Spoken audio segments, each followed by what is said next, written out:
Shalom saudara pendengar saudara rohani yang dikasihi Tuhan Yesus Kristus. Selamat datang di renungan rohani malam hari ini. Selamat malam, saya berdoa agar saudara sehat selalu. Semoga Roh Kudus hadir di tengah kita saat ini. Sebelum kita mulai renungan malam ini, marilah kita bersama-sama berdoa. Bapa kami yang di surga, Bapa di dalam nama Tuhan Yesus Kristus, kami sungguh mengucap syukur, ya Tuhan, oleh karena Engkau sangat baik buat kami. Engkau ada bersama kami dan menopang hidup kami di siang hari dan di malam hari. Engkau ada bersama-sama dan menyertai kami. Tuhan, kami memuji dan bersyukur kepadamu pada malam hari ini, kami masih bisa berkumpul di rumah kami yang kecil ini. Tuhan, saat ini kami hendak mendengarkan firman-Mu. Berilah pengetahuan dan bimbinglah hamba-Mu ini agar apa yang Engkau firmankan dapat bekerja sesuai kehendak-Mu. Buat kami jemaat-Mu, bukalah hati dan pikiran kami untuk mendengar dan menerima firman-Mu. Kiranya firman-Mu ini dapat menjadi berkat bagi kami. Berbicaralah Tuhan, kami sudah siap menerima firman-Mu. Di dalam nama Tuhan Yesus Kristus kami berdoa dan mengucap syukur. Amin. Sahabat saudara rohani, pembacaan ayat emas Alkitab renungan kita malam hari ini.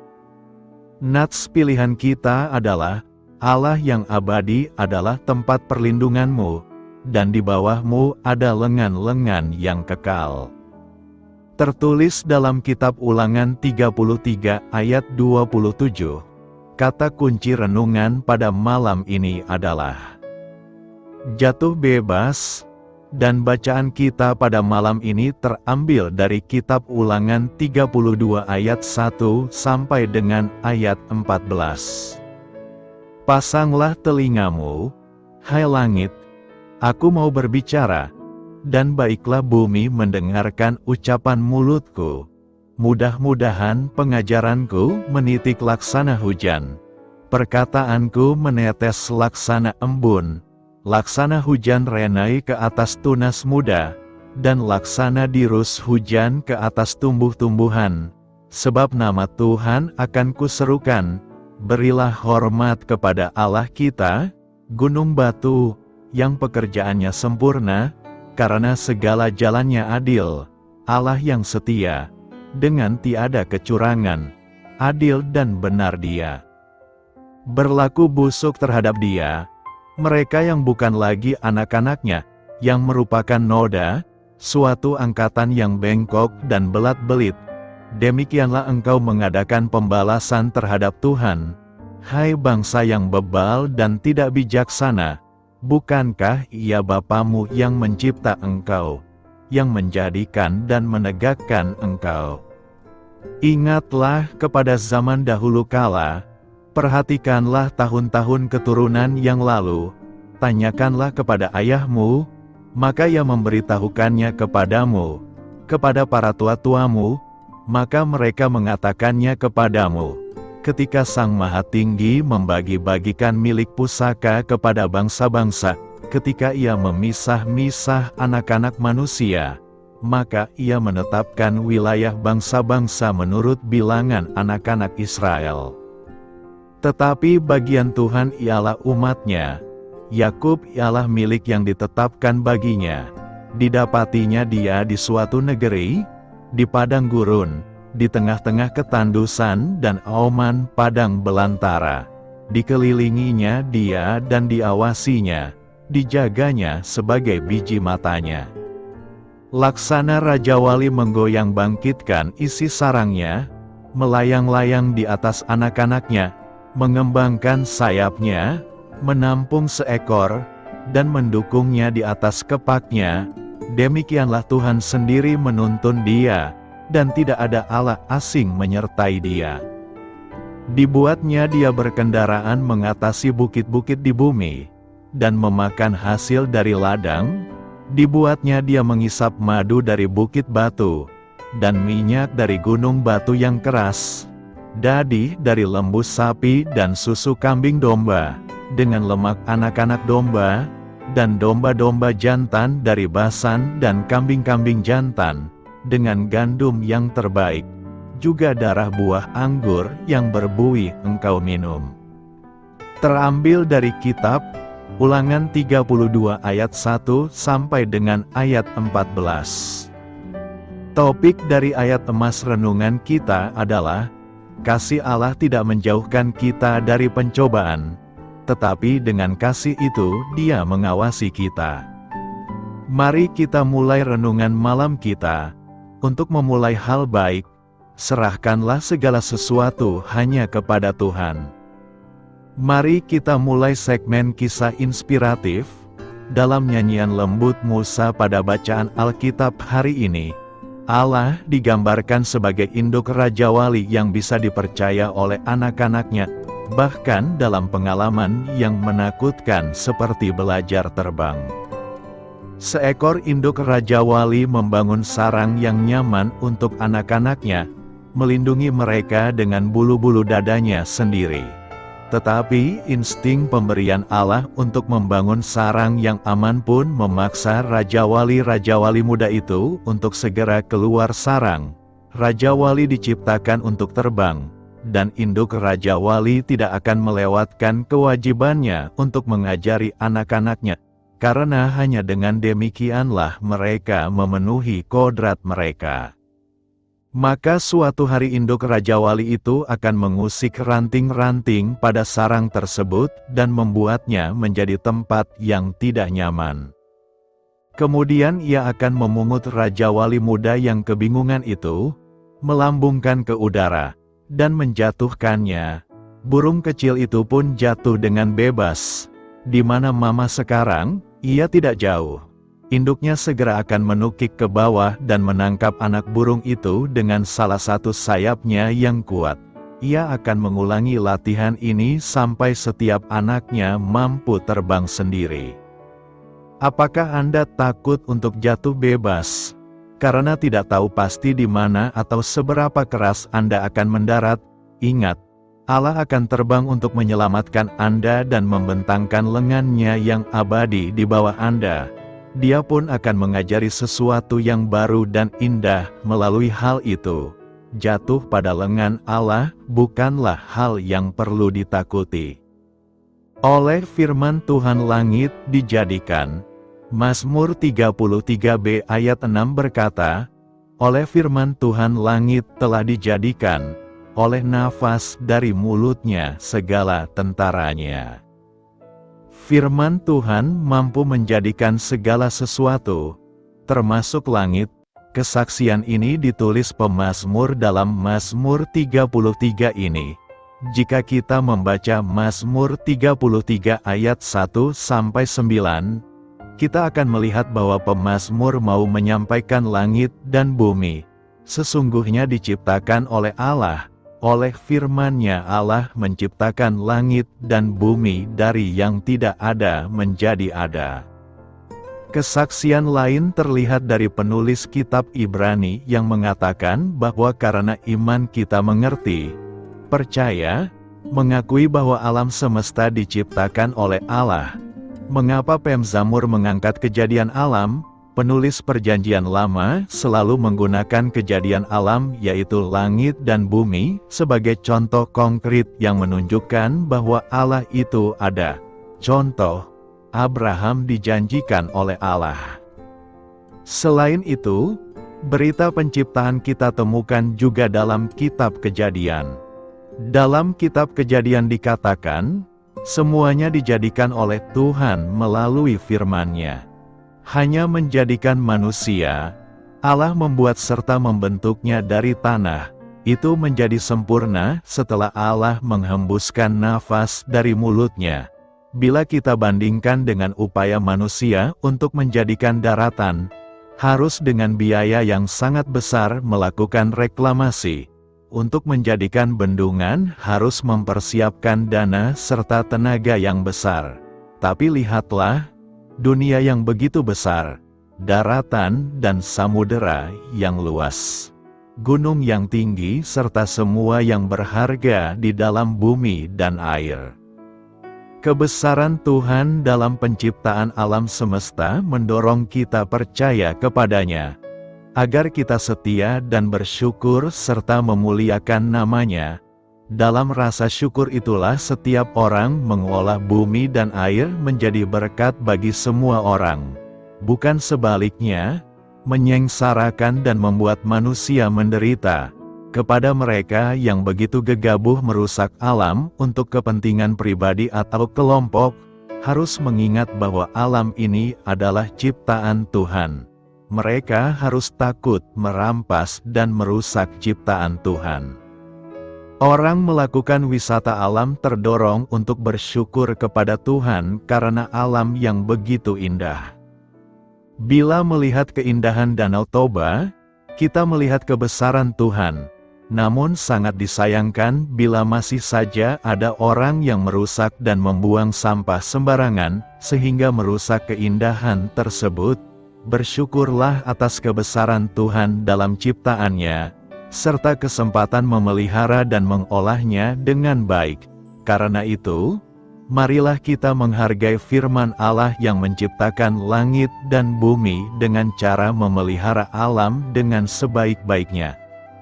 Allah pilihan yang tepat, Allah yang abadi adalah tempat perlindunganmu, dan di bawahmu ada lengan-lengan yang kekal. Ia mengusir musuh dari depanmu dan berfirman, punahkanlah.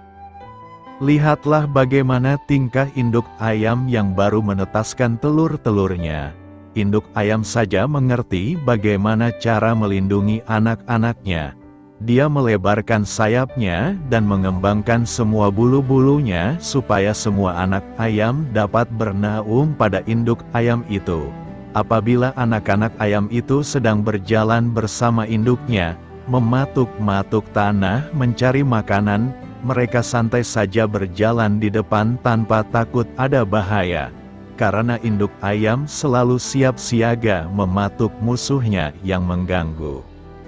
Sama halnya dengan firman Tuhan ini, Musa menguatkan hati dan iman bangsa Israel bahwa selama ini yang melindungi dan memelihara mereka adalah Tuhan Allah. Tanpa sadar mereka berjalan sebegitu jauhnya meninggalkan Mesir. Di padang gurun yang begitu luas ada tangan-tangan Tuhan yang memegang kendali kehidupan mereka. Sampai-sampai ketika bangsa-bangsa lain ingin mencoba menyerang mereka, Allah meluluh lantahkan habis bangsa itu tanpa menyusahkan bangsa Israel. Ini pengalaman yang hebat. Kuasa Tuhan terpampang jelas pada ayat ini, bahwa Allah menjadi satu-satunya pilihan yang tepat untuk dipilih menjadi tempat perlindungan. Saudara, mungkin saudara bingung mengapa tiba-tiba orang datang ke rumah saudara menawarkan pertolongan kepada saudara saat saudara bergumul akan persoalan. Mungkin saudara bingung bagaimana bisa saudara selamat dari kecelakaan yang sebenarnya orang-orang sudah berpendapat bahwa saudara seharusnya tidak bisa menghindar dari kematian. Mungkin saudara bingung, bagaimana bisa gaji pekerjaan yang tak begitu cukup, namun bisa membuat Anda makan, membeli baju Natal untuk anak-anak bahkan sampai membeli sesuatu yang seharusnya tak bisa dibeli dengan gaji itu. Lewat firman hari ini, kebingungan saudara terjawab. Itu semua karena tangan Tuhan yang tak pernah lalai melindungi saudara. Jadi, berhentilah mengeluhkan Tuhan dan belajar merasakan perkenanan Tuhan. Kata-kata bijak, Tuhan tak suka kau mengeluh. Dia punya sejuta tangan untuk menolongmu, maka tersenyumlah. Berkat yang sesungguhnya, masih banyak orang Kristen yang percaya bahwa berkat Tuhan adalah semata-mata berupa kekayaan. Oleh karena itu, Orang Kristen yang hidupnya pas-pasan sering merasa iri kepada orang yang lebih kaya atau merasa bahwa Tuhan tidak adil. Orang Kristen perlu memahami makna berkat yang sesungguhnya. Berkat bukanlah sekadar materi atau kesenangan yang ditawarkan dunia ini. Berkat bagi orang percaya adalah memiliki Allah sebagai bagiannya yang tidak pernah hilang atau habis. Konteks Mazmur 76 adalah tentang pemazmur yang merasa iri kepada orang-orang yang memiliki kekayaan dan materi yang melimpah. Padahal orang-orang itu tidak hidup dalam takut akan Tuhan. Sebaliknya, pemazmur yang takut akan Allah justru mengalami kesusahan karena terkena tulah atau penyakit. Namun, setelah Allah menunjukkan masa depan orang-orang jahat itu, barulah pemazmur mengerti, kekayaan atau materi bukanlah patokan berkat dan perkenan Tuhan. Dalam ucapan atau doa berkat Musa kepada orang Israel, kita dapat melihat bahwa berkat yang diberikan Musa kepada tiap-tiap suku bukan hanya berkat materi. Dalam doa berkat yang diucapkan Musa bagi orang Lewi, kesempatan melayani adalah berkat. Perlindungan Tuhan setiap waktu dalam hidup kita adalah berkat. Disukai oleh orang lain pun adalah berkat. Namun, berkat yang terbesar adalah memiliki Allah sebagai pribadi yang mengasihi, menyelamatkan, menjaga, dan menolong kita. Perhatikan bahwa kata Yeshurun dalam ayat 26 menunjuk kepada bangsa Israel secara keseluruhan. Ia memilih kita sejak dari kekekalan untuk menjadi orang yang diselamatkan, dibenarkan, dan dimuliakan. Inilah berkat yang sesungguhnya, adalah mengecilkan makna dari berkat Tuhan bila kita menganggap berkat Tuhan sebagai sekadar materi atau kekayaan semata. Seorang Kristen yang sungguh-sungguh memiliki komitmen untuk menjadi murid Yesus Kristus akan memandang berkat secara berbeda. Ia tidak akan memusatkan perhatian pada materi karena ia menyadari bahwa Allah akan mencukupkan kebutuhan jasmaninya saat ia mencari kerajaan Allah lebih dulu. Ia akan sepenuh hati melayani Tuhan dengan tulus, bukan karena mengharapkan memperoleh berkat. Apa sajakah atribut-atribut Allah itu? Siapakah sesungguhnya Allah itu? Kabar baiknya, dalam usaha menjawab pertanyaan ini, semakin banyak yang dapat kita ketahui mengenai Allah. Anda yang membaca artikel ini mungkin akan lebih baik kalau membaca seluruh penjelasan ini terlebih dahulu dan kemudian baru mencari tahu kutipan Alkitab yang disebutkan, supaya mendapatkan pemahaman yang menyeluruh. Rujukan dari Alkitab mutlak diperlukan karena tanpa didasari otoritas dari Alkitab, apa yang dikatakan di sini tidak lebih dari sekedar opini manusia yang justru sering salah dalam memahami Allah. Manusia tidak pernah dapat menyatakan betapa pentingnya bagi dirinya untuk mencoba mengerti siapa Allah itu. Kegagalan memahami siapa Allah itu akan menyebabkan kita mempunyai, mengikuti dan menyembah ilah yang salah, yang malah berlawanan dengan kehendaknya. Kita hanya dapat mengetahui apa yang Allah sendiri mau ungkapkan tentang dirinya. Salah satu dari atribut atau kualitas Allah adalah terang, yang artinya hanya Dia sendiri yang dapat mengungkapkan informasi mengenai dirinya. Fakta bahwa Allah telah mewahyukan pengetahuan mengenai dirinya sendiri tidak boleh diabaikan begitu saja, supaya jangan ada seorang di antara kamu yang dianggap ketinggalan, sekalipun janji akan masuk ke dalam perhentiannya masih berlaku. Ciptaan di alam semesta ini, Alkitab dan Sang Firman yang telah menjadi daging Yesus Kristus akan menolong kita untuk mengenal siapakah sesungguhnya Allah itu. Mari kita mulai dengan memahami bahwa Allah adalah pencipta dan kita adalah bagian dari ciptaannya. Allah berfirman bahwa manusia diciptakan menurut gambarnya sendiri. Manusia diciptakan melampaui segala ciptaan dan diberikan kuasa atas ciptaan lainnya. Walau ciptaan ini telah dikotori oleh kejatuhan, namun tetap memberikan gambaran mengenai karya Allah. Dengan mempertimbangkan luasnya ciptaan Allah, kompleksitasnya, keindahan dan keteraturannya, kita dapat membayangkan kedahsyatan Allah. Beberapa nama Allah berikut ini dapat menolong kita memahami siapakah sesungguhnya Allah itu. Elohim yang kuat, Ilahi, Adonai Allah, mengindikasikan hubungan antara majikan dan hamba. El Elyon yang maha tinggi, yang paling perkasa, El Roi yang kuat yang melihat. El Shaddai Allah yang maha kuasa, El Olam Allah yang kekal. Yahweh Tuhan yang adalah aku, artinya Allah yang berada dengan sendirinya dalam kekekalan. Mari kita melanjutkan mempelajari atribut-atribut lainnya dari Allah. Allah itu kekal, berarti Dia tidak berawal dan keberadaannya tidak akan pernah berakhir. Dia kekal dan tak terbatas. Allah itu tidak berubah, yang berarti Allah dapat dipercaya dan diandalkan. Allah tak terbandingkan, yang berarti tidak ada satupun yang seperti Dia dalam karya atau keberadaannya. Dia tidak ada taranya dan sempurna adanya. Allah itu melampaui segala pengertian, yang berarti Dia tidak dapat diselami dan tidak dapat dipahami secara sempurna. Allah itu adil, artinya Dia tidak membeda-bedakan seseorang dengan yang lain. Allah Maha Kuasa, artinya Dia berkuasa atas segalanya. Dia dapat melakukan apa saja yang dikehendakinya, namun apa yang dilakukannya senantiasa sesuai dengan karakternya. Allah Maha Hadir, artinya Dia senantiasa hadir dan Dia hadir di mana-mana, namun tidak berarti segalanya adalah Allah.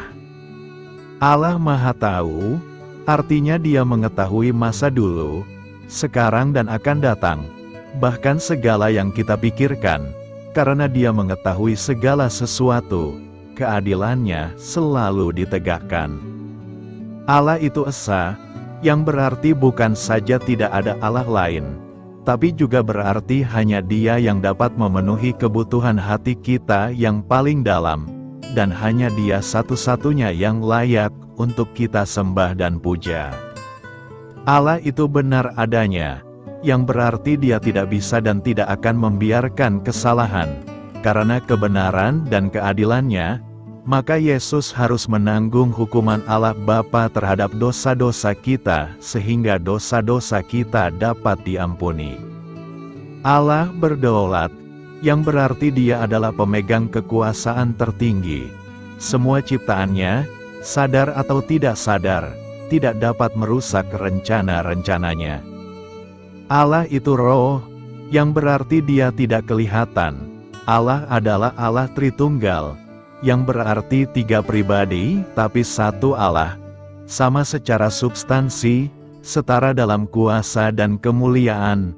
Perhatikan bahwa dalam Matius 28 ayat 19 berkata, dalam bahasa Inggris, penulisan nama dalam bentuk tunggal sekalipun dipakai untuk merujuk tiga pribadi berbeda, Bapa, Anak, Roh Kudus. Allah adalah kebenaran, yang berarti Dia tidak pernah bertentangan dengan dirinya sendiri, dan tidak bisa melakukan yang tidak benar dan tidak berbohong. Allah itu suci, yang berarti Dia tidak dapat tercampur dengan segala kerusakan moral, yang berarti Ia menentang segala yang berdosa. Allah melihat kejahatan dan marah karenanya. Seringkali Alkitab menyebutkan api bersama-sama dengan kesucian. Allah juga dilukiskan sebagai api yang menghanguskan. Allah itu penuh anugerah, hal ini termasuk kebaikan, kemurahan, Belas kasihan dan kasih, semua kata ini menggambarkan arti dari kebaikan Allah. Kalau bukan karena anugerah Allah, segala atribut Allah akan membuat kita terpisah daripadanya. Kita bersyukur bahwa Dia ingin mengenal setiap dari kita secara pribadi. Ini adalah suatu usaha yang sederhana untuk menjawab sebuah pertanyaan besar. Kiranya Anda terus bersemangat untuk lebih mengenal Dia. Ringkasan Kitab Ulangan. Musa menulis Kitab Ulangan, yang sebenarnya merupakan kumpulan khotbahnya kepada Israel sebelum mereka menyeberangi sungai Yordan. Inilah kata-kata yang diucapkan Musa. Orang lain, Yosua, mungkin telah menulis bab terakhir. Artikel selengkapnya, siapa yang menulis Kitab Ulangan? Siapa penulis Ulangan? Khotbah-khotbah ini disampaikan selama periode 40 hari sebelum Israel memasuki Tanah Perjanjian. Khotbah pertama disampaikan pada hari pertama bulan ke-11. Dan bangsa Israel menyeberangi sungai Yordan 70 hari kemudian, pada hari ke-10 bulan pertama. Kurangi 30 hari berkabung setelah kematian Musa, dan kita mempunyai 40 hari. Saat itu tahun 1406 sebelum Masehi. Generasi baru Israel akan memasuki Tanah Perjanjian. Orang banyak ini belum mengalami mukjizat di Laut Merah atau mendengar hukum yang diberikan di Sinai. Dan mereka akan memasuki negeri baru yang penuh bahaya dan godaan. Kitab Ulangan diberikan untuk mengingatkan mereka akan hukum Tuhan dan kuasa Tuhan. Jangan menambah apa yang aku perintahkan kepadamu dan jangan menguranginya, tetapi peliharalah perintah Tuhan, Allahmu, yang kuberikan kepadamu. Dengarlah, hai Israel, Tuhan, Allah kami, Tuhan itu esa. Kasihilah Tuhan, Allahmu, dengan segenap hatimu dan dengan segenap jiwamu dan dengan segenap kekuatanmu. Perintah-perintah yang kuberikan kepadamu hari ini harus ada dalam hatimu. Buat mereka terkesan pada anak-anak Anda. Bicaralah tentang hal itu ketika Anda duduk di rumah dan ketika Anda berjalan di sepanjang jalan, ketika Anda berbaring dan ketika Anda bangun.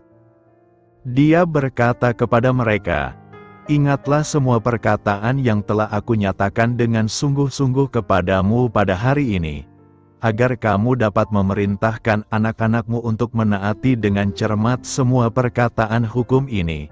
Itu bukan sekadar kata-kata kosong bagi Anda, itu adalah hidup Anda.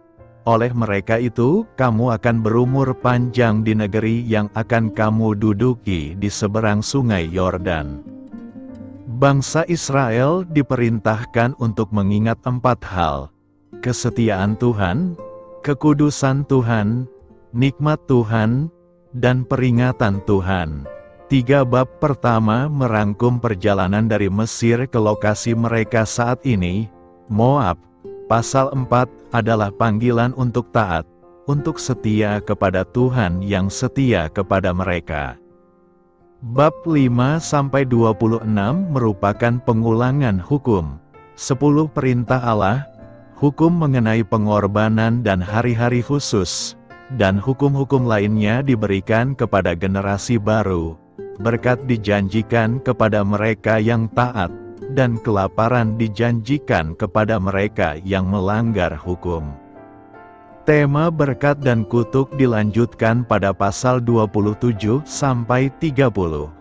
Bagian kitab ini diakhiri dengan pilihan jelas yang diberikan kepada Israel. Aku telah menghadapkan kepadamu hidup dan mati, berkat dan kutuk. Kerinduan Allah terhadap umatnya ditemukan dalam rekomendasinya. Pilihlah kehidupan.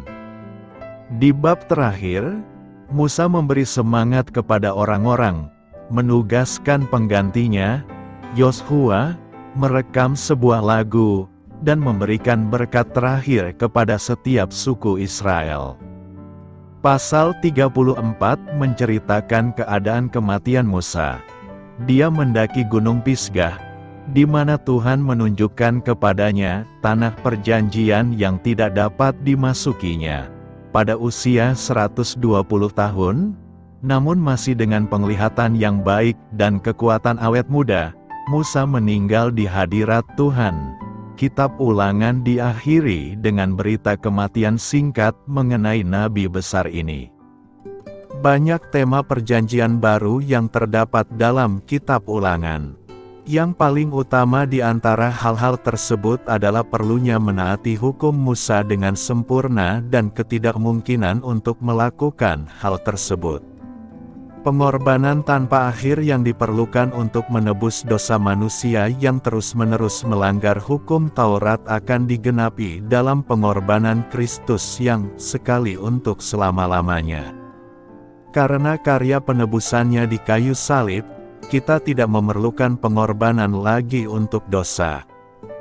Pilihan Allah atas bangsa Israel sebagai umat istimewanya merupakan gambaran awal pilihannya atas orang-orang yang mau percaya kepada Kristus. Dalam Ulangan 18 ayat 15 sampai ayat 19, Musa bernubuat tentang nabi lain, nabi utama yang akan datang, yaitu Mesias. Seperti Musa, dia akan menerima dan memberitakan wahyu ilahi, dan dia akan memimpin umatnya. Kitab Ulangan menggarisbawahi pentingnya firman Tuhan. Ini adalah bagian penting dari kehidupan kita. Meskipun kita tidak lagi berada di bawah hukum perjanjian lama, kita tetap bertanggung jawab untuk tunduk pada kehendak Tuhan dalam hidup kita.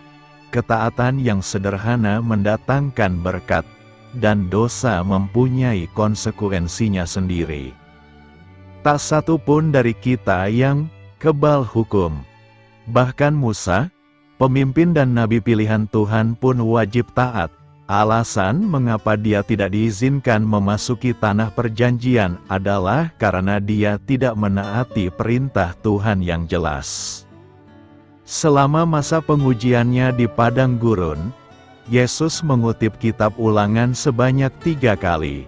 Dengan melakukan hal ini, Yesus mengilustrasikan kepada kita perlunya menyembunyikan firman Allah di dalam hati kita agar kita tidak berdosa terhadapnya.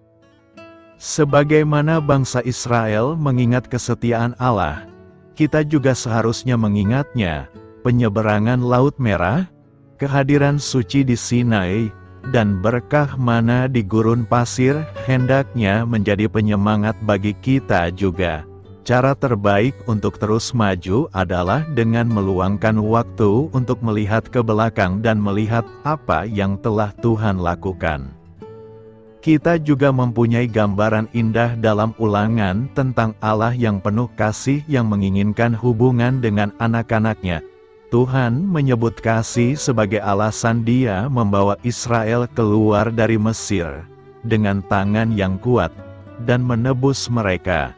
Betapa indahnya bisa terbebas dari belenggu dosa dan dicintai oleh Tuhan yang Maha Kuasa. Allah yang benar dan setia. Ulangan 32 ayat 4 berkata, Gunung batu, yang pekerjaannya sempurna, karena segala jalannya adil, Allah yang setia, dengan tiada kecurangan, adil dan benar Dia. Allah yang benar berarti hakikat Allah adalah kebenaran. Allah selalu merencanakan hal benar, berfirman kebenaran, setia melakukan kebenaran. Kita dapat melihat banyak ayat di Alkitab yang mengajarkan tentang Allah yang benar. Allah yang setia dan benar adalah Allah yang tidak berdusta, dan Allah tidak mungkin berdusta. Paulus bahkan mengungkapkan dalam suratnya kepada Timotius, jika kita tidak setia, Dia tetap setia, karena Dia tidak dapat menyangkal dirinya. Karena Allah tidak dapat menyangkal dirinya, kita yakin bahwa Dia sungguh Allah yang setia dan benar. Pertanyaan kita sekarang adalah, apakah implikasi memahami Allah yang setia dan benar itu? Pertama, Allah yang setia dan benar adalah pondasi iman Kristen. Karena Allah yang kita percayai adalah Allah yang setia dan benar, maka kita yakin Allah itu benar ada, dan apa yang Alkitab tulis mengenai pribadi Allah adalah benar. Selain itu, karena kita percaya Allah yang setia dan benar, maka kepercayaan kita tidaklah Allah yark setio dan benar sia-sia. Iman kepercayaan pada Allah tidak cuma sekedar di bidang rohani saja, namun juga menjadi penuntun dalam kehidupan jasmani. Itulah yang harusnya membimbing kita kepada jalan yang benar dalam kehidupan sehari-hari. Kedua, karena Allah adalah setia dan benar, maka agama-agama di dunia tidaklah sama. Sebagai orang Kristen kita mempercayai bahwa Yesus adalah Allah, dan Yesus menunjukkan sifat Allah yang setia dan benar.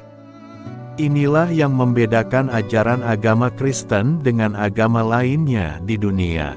Agama lain tidak menganggap keutamaan Yesus. Agama lain menganggap Yesus hanyalah nabi, Yesus hanyalah manusia biasa, tidak lebih. Tapi tidak mungkin kan Yesus adalah Allah dan bukan Allah dalam waktu bersamaan.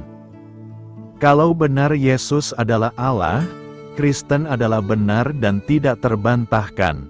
Konsekuensinya, agama-agama lain yang tidak mempercayai iman kekristenan menjadi salah. Menjadi salah karena meyakini sifat Allah yang berbeda. Salah mengenal siapa itu Allah.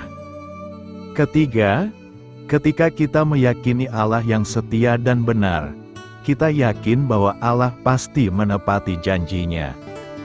Kita melihat bukti kesetiaan Allah lewat janjinya memberikan anak kepada Abraham, melepaskan bangsa Israel dari perbudakan di Mesir, memberikan makan mana kepada umat Israel selama di padang gurun, memberikan tanah perjanjian yakni tanah Kanaan, menepati janji kepada Daud, Salomo, Hizkia, Uzza, dan Yosia, menepati nubuatan akan kembalinya bangsa Israel dari pembuangan, juga seluruh nubuatan datangnya Mesias yakni Yesus Kristus. Keempat, karena Allah adalah setia dan benar, kita punya dasar dan tujuan menjalani hidup ini, yakni berjalan dalam kebenaran Allah. Di Taman Eden, kita melihat akibat dosa, membuat manusia takut, kemudian bersembunyi dan menghindari Allah. Namun Allah yang setia dan benar menebus dan menghapuskan seluruh dosa kita lewat penebusan Yesus Kristus. Kita jadi lepas dari belenggu dosa, dan berdamai dengan Allah. Hanya dengan berdamai dengan Allah, kita dapat merasakan betul-betul kasih dan setia Allah. Mendapat kekuatan untuk berjalan dalam kebenaran Allah. Karena itu, tetaplah berkeyakinan bahwa Allah itu benar dan setia kepada kita. Pengajaran menitik laksana hujan.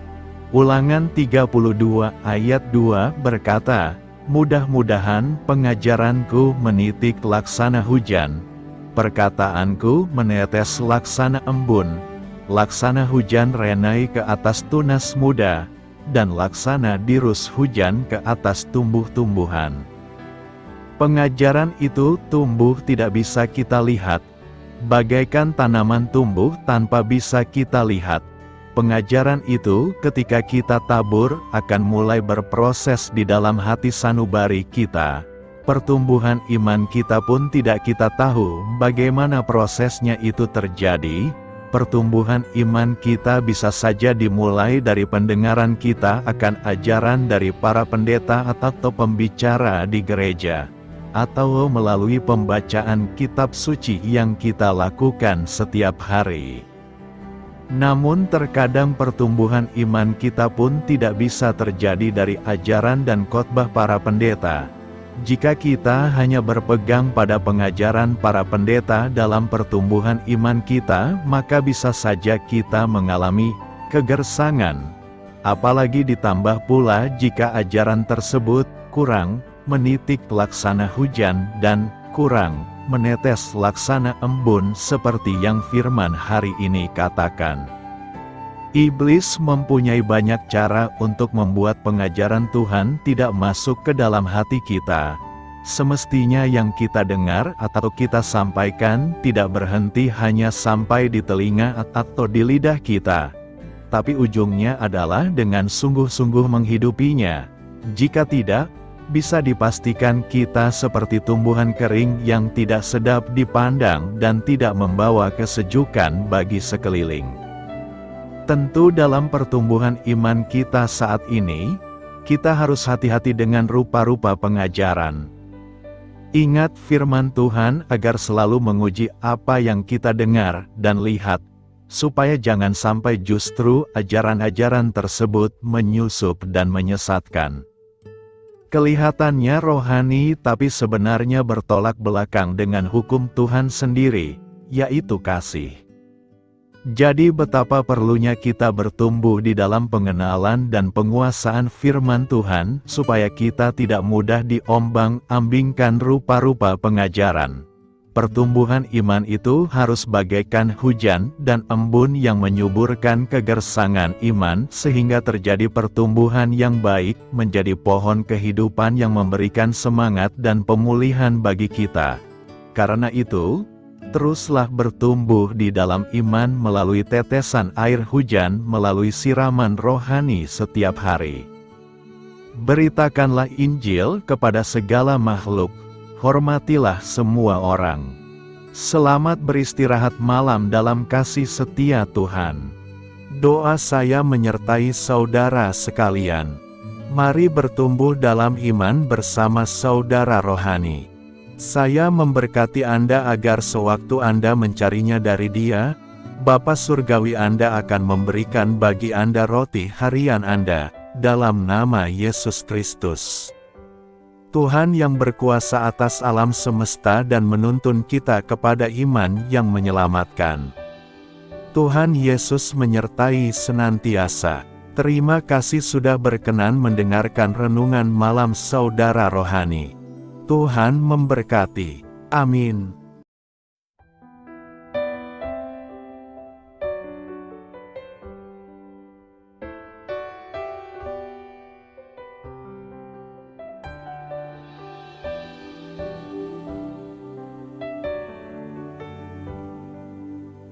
Marilah kita renungkan, sahabat saudara rohani, demikianlah renungan firman Tuhan malam hari ini.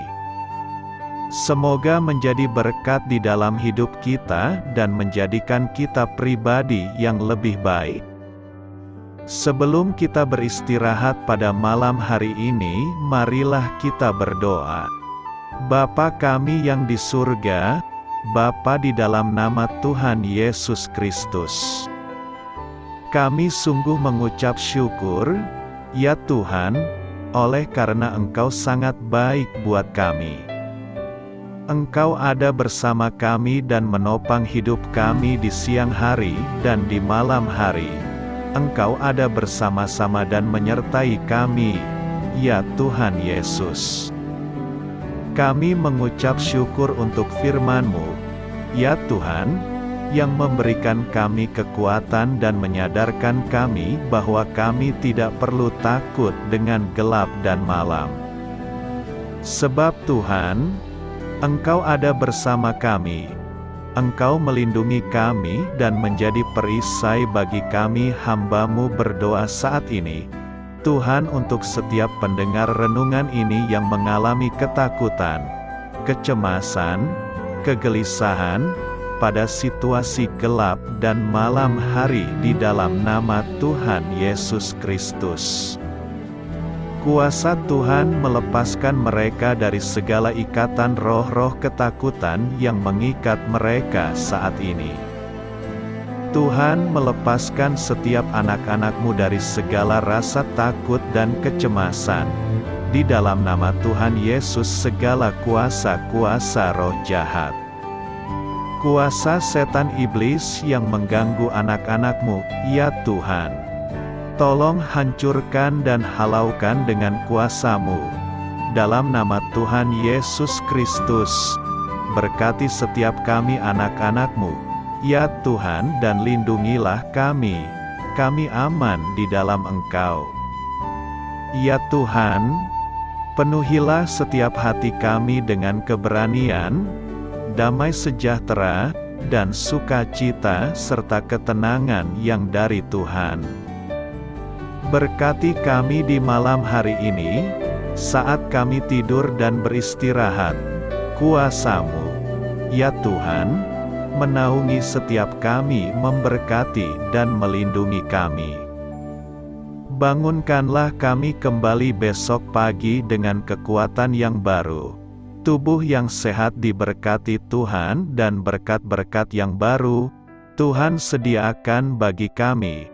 Terima kasih, ya Tuhan, kami sungguh mengucap syukur untuk firman-Mu yang menguatkan kami.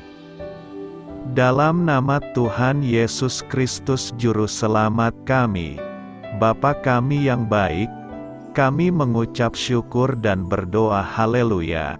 Amin. Biarlah firman Tuhan menjadi pengingat untuk kita semua, bahwa tuntunan dari Roh Kudus akan selalu memberi jalan keluar bagi setiap permasalahan hidup kita, dan memberi kedamaian di hati kita. Amin. Sampai jumpa di renungan malam saudara rohani berikutnya.